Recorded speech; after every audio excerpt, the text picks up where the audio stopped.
morning, Bucknutters. It is Tuesday, January 9th, 2018. I'm Dan Rubin. This is the Bucknuts Morning 5 and Change. Back on schedule. We got Duane Long here, ready to talk tons of football. Obviously, last night was a national championship game. Alabama in overtime tops Georgia. Pretty incredible game. A lot to talk about when it comes to that. We've got some other stuff we want to get into. But, Duane, it's actually not freezing cold in the Gem City today. Well, I mean, it's just crazy that we got that. You know, it was 0 here in Columbus several days ago, and now it's as close to balmy as you're going to get in the winter. It's just ridiculous. People say there's no global warming, and it always brings a smile to my face. There's something going on out there. Yeah, it's going to get to like 50 here and then back down. So the only guarantee is that all my kids will be sick. But we digress. Again, last night, for those of you that could stay up that late past your bedtime, got to see, I don't know how I would characterize it. I'd say an entertaining game. Obviously, the first half, Alabama did not score. And we got to bring it back to the Ohio State vibe. I knew this. Once I saw this go down, I thought, man, we're going to get some extra traffic on Bucknuts tomorrow. At halftime, Nick Saban pulled Jalen Hurts and put in, and I'm going to say his last name one time, and then he's going to be his first name only, Tua Tagovailoa. The freshman had some fits where he looked young, but in the end made an unbelievable touchdown pass to win the game. Duane, when you were watching that, what was going through your mind? Did Ohio State and the quarterback chatter that surrounded the team this year pop into your brain at all? Oh, of course it did, and I knew fans were going to bring it up.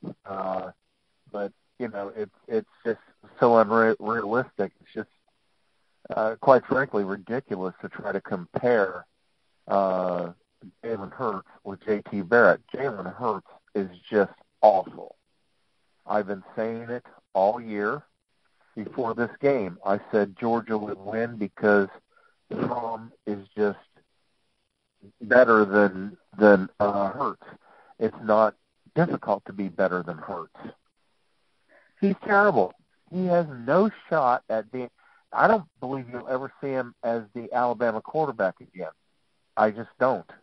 It doesn't make sense to me that when you pull him in the national championship game, you're finally acknowledging that this kid, he's not the quarterback. He's not good. He's not close to good. He's not even close to average. He's why they were behind. It was pretty obvious that, you know, as soon as they go with this young kid, that they start scoring points. Well, I mean, all year. Last year, I watched Hurts, and I said, well, you know, he's young, he'll get better, but he wasn't good last year. And this year, he was the same kid that he was last year. Scattershot arm, can't put the ball on the target for nothing. I don't care, pass rush or not. He's a kid that just needs to move to receiver. He's a running back even. He's just not a quarterback. And, you know, Saban said, I'm not going to lose a national championship over this. And then, of course, Kirby Smart. I kept looking at the sideline, Dan, trying to see him because I thought Jim Tressel was on the sideline. Because Smart got that lead, and what did he do? He tried not to lose the game. He coached not to lose the game, and he lost the game. I would agree on virtually everything you said there. It was fascinating to me, though, that they've waited this long to do it. I mean, Hurts, like you said, he doesn't even really – he doesn't throw the ball like a quarterback. Their passing offense is virtually non-existent. And keep in mind, they have the best receiver in the country on the team. So that should be able to make your quarterback look a little bit better. If you watch the final play of the game, and I'm sure everyone watched this, Tua looks off the safety to the very last second. That's almost a veteran play by a freshman. I think when the love subsides, people are going to ask Saban, what took you so long?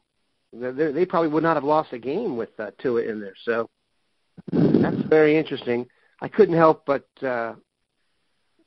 think about how it affected, would affect Ohio State had they done the same thing. Like you said, the comparison just isn't the same. No matter what you think of J.T. Barrett, he and Jalen Hurts are not comparable players. It does, I think, help the Buckeyes in that I said this when people were asking me who I wanted to win the game. I said I wanted Alabama because I don't want any more new people in the club. Like I said, it's a Saban world. In my opinion, last year's Clemson game is going to end up looking like an aberration. You give me Ohio State and Alabama next year, and you can have the field. And I think I would make that bet every year. So, yes, the bar's been raised, but the guy raising it's still the same guy. I mean, Saban has – there's no arguing it. I mean, the guy has separated himself from the pack. I think a couple of years ago there was maybe an argument that Herb was gaining on him. Now that people will bring the age argument into this too, because Nick is, I think, 13 years older than Urban, and Nick's had so much success over the last 13 years. But we will see.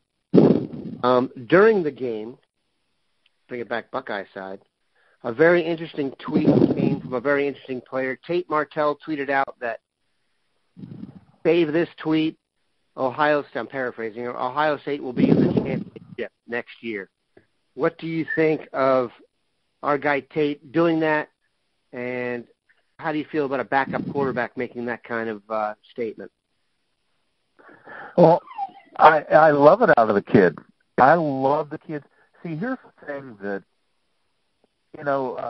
it's very irritating to me that fans like these guys that say, I give all credit to the coaches, teammates, and the water boy. They like that humble thing, and I'm saying, you know what? I don't care what anybody says. You got the kids that say I'm the greatest, and people are mad about that, but all of them believe that. You cannot be the man if you don't believe you're the man. And I like the kids that, you don't have to be ridiculous, but the kid that comes out and says, yeah, I think I'm that good. I like that. That shows me that this kid is confident enough. And Tate Martell always has had that swagger about him. He's been a kid that believes in his skills and come out and say, yeah, I think we can do it. I believe in myself and my teammates. That's fine with me.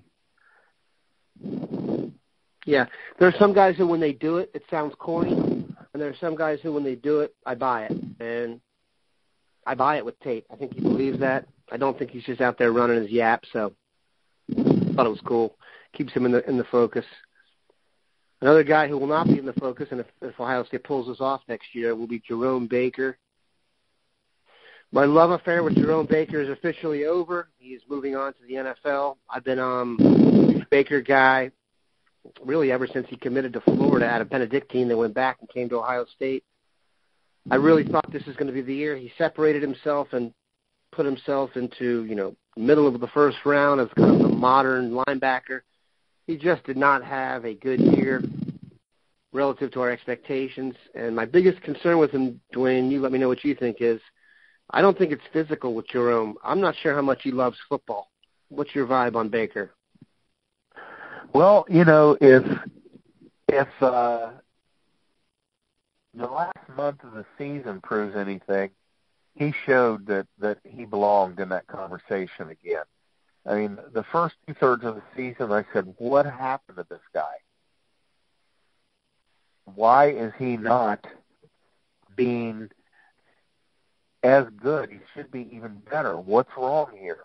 He just did not seem to be even playing hard, as you said.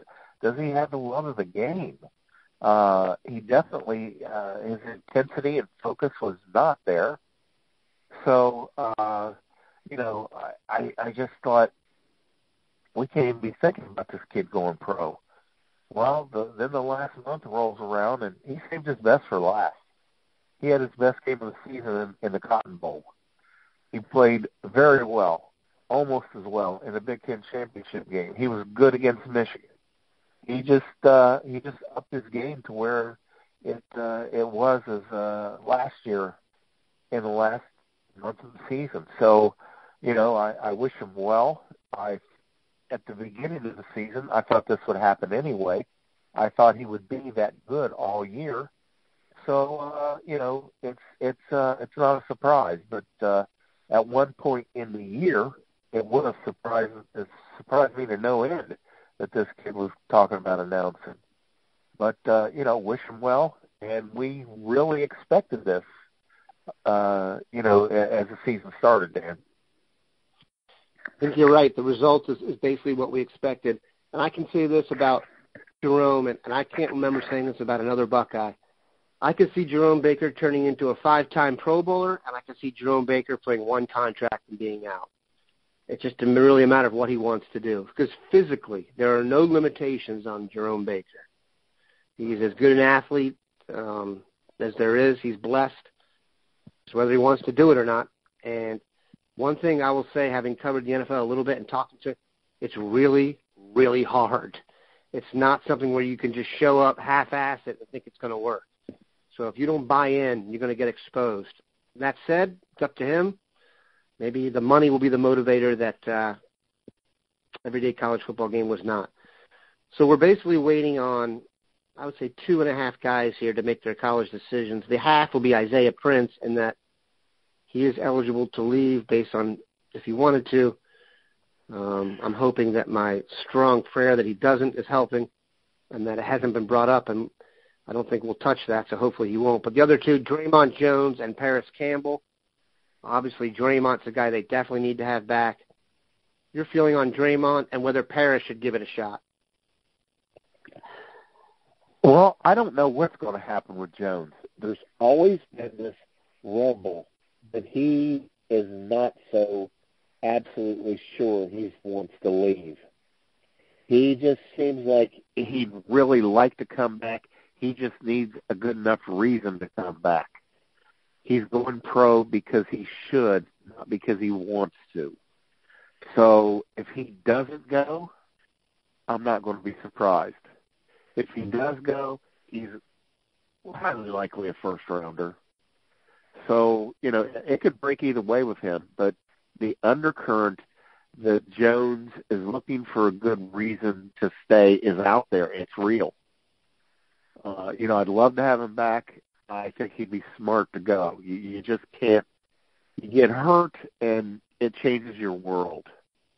You've got to make a business decision, and he needs to. But we'll see. Love to have him back.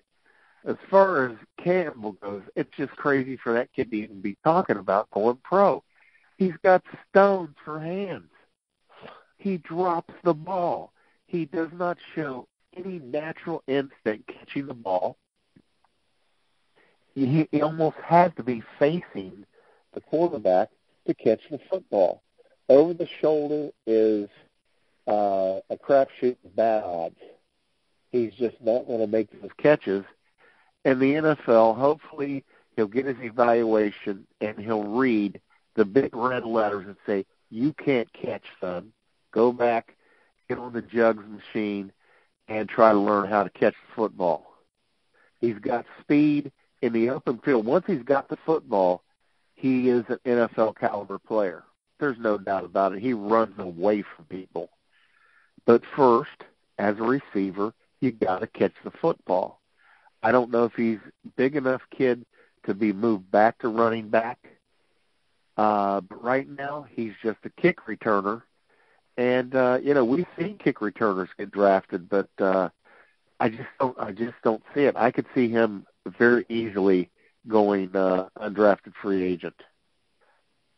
As far as Prince is concerned, I think they would tell him, son, go back one more year. I think his improvement was pretty dramatic, Dan. He was a turnstile in there last year, and this year he became so solid, so very solid. And of the guys that have gone pro, he's the one that's the most devastating to lose, because of Jamarco Jones gone and the number of tackles we've had that just have not panned out. We need him to play the left side next year. We really do. So let's let's hope that this is just talk and he's not thinking about it. That would be devastating. The most devastating of all the underclassmen leaving would be Isaiah Prince right now. I agree completely. I checked on this yesterday. So when you're an underclassman looking to go to the league, as Duane referenced, you can submit your name to an NFL advisory draft board, and they will let you know. They will talk to the team, and they say, okay, you're projected as a first-round pick. You're projected as a second-round pick. Those evaluations have all been returned to the players. So Paris got his, Draymond got his, et cetera. So we were just waiting on that. Usually when you get that, it speeds up the decision. The guy I talked to said that they know that Jones has gotten his back. They think he was fringe first, early second. He was surprised the decision hasn't been made yet. So we will wait on that. I will say this. If you watched the game last night, you saw what having a dominating interior presence is like. I do not want to end this podcast without giving some credit to Duane Payne of Alabama. That was a singularly awesome performance to watch. He dominated that football game and was by far the MVP of the game. You can give Tua an offensive one, but to me, Duane Payne, good Lord, he showed some muscle in that game. And just getting back to Jerome Baker for a little bit, if you could guarantee me good Jerome Baker was coming to play every time, I would hope my team would draft him. I just don't think it's going to happen. And I'm with you. I think Draymond should leave for his own bank account. For the Buckeyes, I really hope he comes back. And Isaiah Prince would be just a cataclysmic exit. So we hope you enjoyed a varied BM5 there, people. Season is officially over. We are officially in the off season. And you know for a fact that won't stop us at Bucknuts. Have a good one, Bucknutters.